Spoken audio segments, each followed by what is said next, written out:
Hey guys, today I'm going to show you where the fuel pump relay is on this 2006 Ford 500. If this video is helpful, can you smash that thumbs up button for me? Leave a comment down below. That really helps me out a lot. So the first thing we're going to do, come over here, pop your hood, and put your hood prop up. Come over here to the fuse box relay that's under the hood.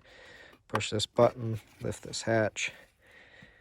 And this right here is your fuel pump relay. So this is what runs your fuel pump driver. If this video is helpful to you, you smash that thumbs up button for me. Leave a comment down below for the YouTube algorithm. And thank you for watching.